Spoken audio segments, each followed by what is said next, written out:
Hello Sudhanshu, कैसे हो? I hope बढ़िया होंगे। तो सुधांशु जी आज मेरे साथ हैं, सुधांशु बरनवाल। आज का टॉपिक हमारा था डिस्ट्रैक्शन से कैसे बचें। तो आज मैं आपके सामने लाइव इसी बात को लेकर आया हूं कि डिस्ट्रैक्शन से हम कैसे बचें, क्योंकि आजकल जितने भी बच्चे हैं उन सब में सबसे बड़ी प्रॉब्लम जो चल रही है कि वो पढ़ना चाहते हैं। हर बच्चा पढ़ना चाहता है। जितने भी बच्चे आज की तारीख में हैं वो सब बच्चे पढ़ना चाहते हैं। दुनिया का ऐसा कोई बच्चा नहीं होगा जो ये कहे कि सर मैं ऐसा स्टूडेंट हूं जो नहीं पढ़ना चाहता। नहीं, सब बच्चे कहेंगे नहीं सर पढ़ना चाहता हूं लेकिन पढ़ नहीं पाता। सचिन जी कैसे हैं? हाय, हेलो, चरण स्पर्श, थैंक यू। रमन फरदीन, हाय। नीरज, शिशिर, अंश, कैसे हैं आप? राजीव, कार्तिक, शिरीष, ऋतिक, सचिन कुमार, अनुषी, प्रतिभा। यस, हर एक दिन हम एक एक टॉपिक पर बात करेंगे, एक एक टॉपिक पर हम डिस्कस करेंगे ताकि हम आपके हर टॉपिक पर चर्चा कर सकें। हो सकता है कि किसी बच्चे का आज का टॉपिक वो ना हो, किसी और का टॉपिक ना हो, लेकिन मैं सबसे पहले वो टॉपिक्स पर डिस्कशन करने आ रहा हूं आपके पास जो सभी बच्चों के कॉमन होते हैं। ठीक है, पक्का?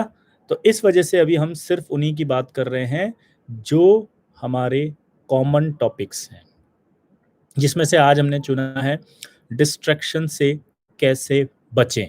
तो आज का जो सेशन है हमारा लाइव सेशन, वो इसी बात पर बेस्ड है कि हम डिस्ट्रैक्शन से कैसे बचें। यस, ठीक है। फिर उसके बाद हम अगला लेंगे, जैसे होमवर्क जो है वो बैकलॉग कैसे करें, होमवर्क कैसे करें, मार्क्स कैसे इंक्रीज करें टेस्ट में।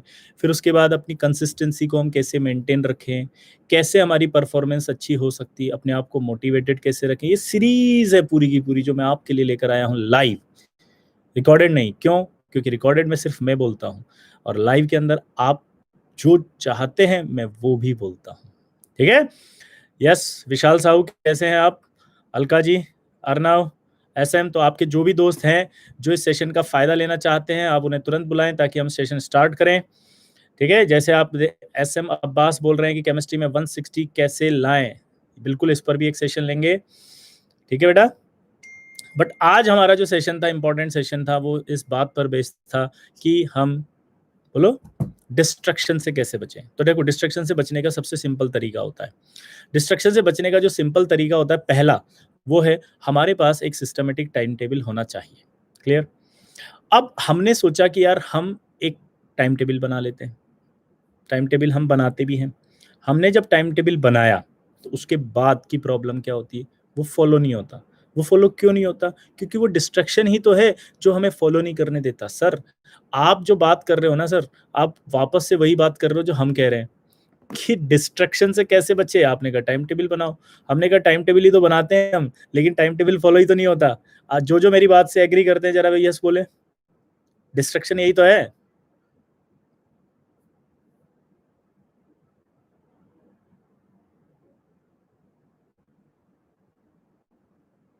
जो मेरी बात से एग्री करते हैं वो लाइव चैट में लिखिए कि यस, यही तो प्रॉब्लम है कि टाइम टेबल तो हम बनाते हैं पर फॉलो नहीं होता। सबसे बड़ी प्रॉब्लम है हमारी कि टाइम टेबल हम बना लेते हैं लेकिन हमारे से फॉलो नहीं हो पाता वो।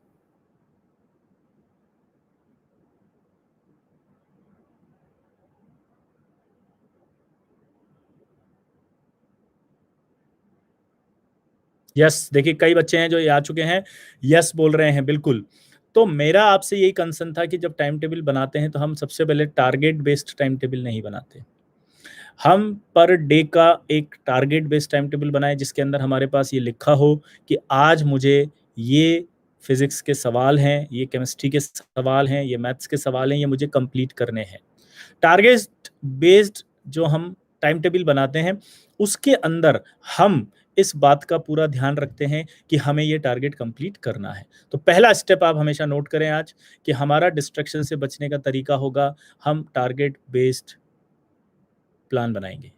जैसे मान लीजिए मैंने सोचा आज कि आज रात है, जैसे अब आप कल का टाइम टेबल बना रहे हैं। आप टाइम टेबल कैसे बनाते हैं? 6 से 8 फिजिक्स पढ़ना है, 8 से 10 केमिस्ट्री पढ़ना है, उसके बाद 10 से 12 मैथ्स पढ़ना है। ठीक है, लिख दिया, लेकिन आप ये नहीं लिखा कि सुबह 6 से 8 मुझे मैथ्स पढ़ना है या केमिस्ट्री पढ़ना है या फिजिक्स पढ़ना है, तो उसमें आपको ये लिखना पड़ेगा कि 6 से 8 मुझे ये नंबर ऑफ क्वेश्चंस हैं, लाइक 10 क्वेश्चंस हैं, 20 क्वेश्चन है, 25 क्वेश्चन है, 15 क्वेश्चन है, ये मुझे 2 घंटे में करने हैं। टारगेट आ गया है, वो 2 घंटे का जो टारगेट आपके पास आया है, वो 2 घंटे का टारगेट आपको मोटिवेट करेगा कि मुझे 2 घंटे तक ये काम करना है। ठीक। अब सबसे बड़ी दिक्कत, जब हम पढ़ने बैठे तो सबसे पहले पढ़ने के लिए माइंड सेट आपका होना चाहिए कि आपको ये करना है, भी होना पड़ता है। बैठे होमवर्क करने, वहां एक टेबल और चेयर होनी चाहिए, वहां साइलेंस होना चाहिए। आप अपने पेरेंट्स को, अपने घर पे जितने भी रिलेटिव्स हैं या अपने छोटे भाई बहन हैं, उनको ये इंस्ट्रक्शंस दें कि मैं पढ़ रहा हूं, अब मुझे कोई डिस्टर्ब नहीं करेगा। दूसरा स्टेप, आप ये जो मोबाइल होगा, इस मोबाइल को आपको बोलना पड़ेगा कि ये मोबाइल मेरा है, आप लेके जाओ इस मोबाइल को, मुझे ये नहीं चाहिए, 2 घंटे तक मैं इस कमरे से बाहर नहीं आऊंगा। क्लियर? 2 स्टेप समझ में आ गए? आज रात को जब आप सोएंगे, तो आप सबसे पहले सुबह के 2 घंटे में आपको ये सब्जेक्ट में ये काम करना है, इसका एक टारगेट हुआ। सुबह आप उठे, उठने के बाद आपने वो टारगेट को लिखा हुआ था, आपने बैठने का तरीका होगा, टेबल चेयर होगी, उस टेबल चेयर में आप बैठेंगे। टेबल चेयर में बैठने के बाद आप अपना मोबाइल साइलेंट पे रख के आप दे देंगे। पेरेंट्स को देने के बाद आप क्या करेंगे कि अपना साइलेंस मेंटेन रखेंगे, कंसंट्रेशन मेंटेन रखेंगे, नोट डाउन किया। उसके बाद आफ्टर 2 आवर्स आपके अंदर एक चीज़ होगी, वो ये कि आपने कुछ अचीव किया। यहाँ पर भी कुछ वेरिएशंस आएँगे, जैसे हमने ये टारगेट लिया और हम बैठे सवाल करने, पहला सवाल नहीं हुआ, दूसरा सवाल वो भी नहीं हुआ, तीसरा वो भी नहीं हुआ, मन खराब हो गया। क्या बोला मैंने? मन खराब हो जाता है। मन खराब हो जाता है, फिर आगे बढ़ने की हिम्मत ही नहीं होती, छोड़ देता। आपको आया ना?